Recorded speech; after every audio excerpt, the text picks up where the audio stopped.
doesn't back down a single inch, does he?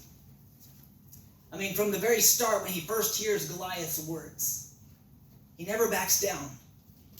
Even when face to face with the enemy, right? Like, this is the moment where you might start going, I may be killed, right? This guy stands way above me. He's obviously trained for battle.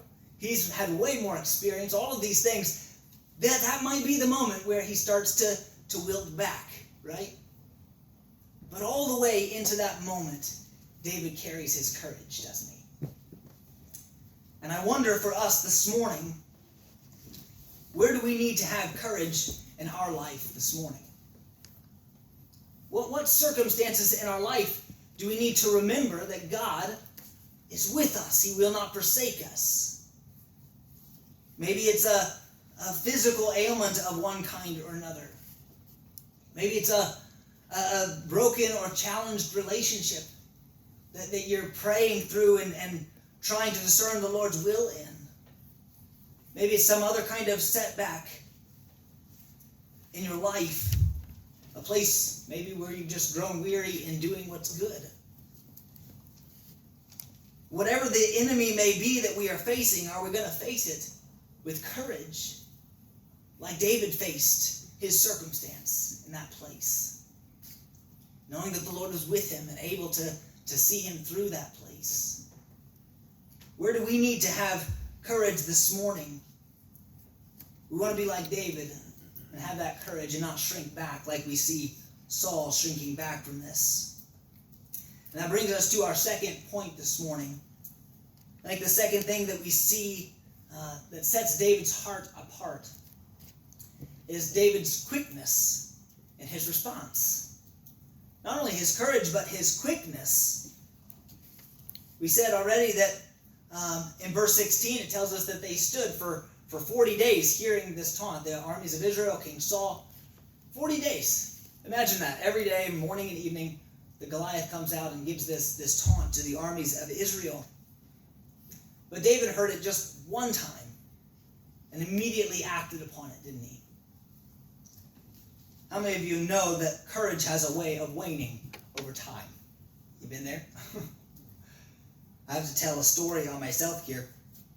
A couple of years ago, I had a neighbor, an elderly neighbor across the street from us, and she had some physical things that had come up in her life that set her back. She wasn't going to be able to mow her grass. And there was a couple times where I felt the Lord lay on my heart, hey, go over and ask her, if you can mow her grass for her.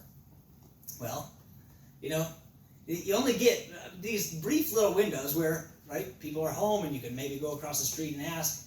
And man, the flood of things that come into your mind in that moment, you think, well, I don't want to be bothered. I don't want to impose where I shouldn't impose, right? And I mean, just the missing of those first couple opportunities, and my courage started to wane, right? And it looks like they've made other arrangements now. They've got somebody mowing their grass. And I struggle with the fact that I never approached that situation. I never asked. I never got the courage back to say in that moment, hey, can I mow your grass, right? Who's going to be bothered if you're struggling and they come over and ask if they can mow your grass for you, right?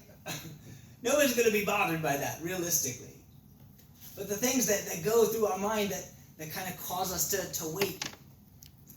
Man, I would encourage you as a believer to act on that quickly, right?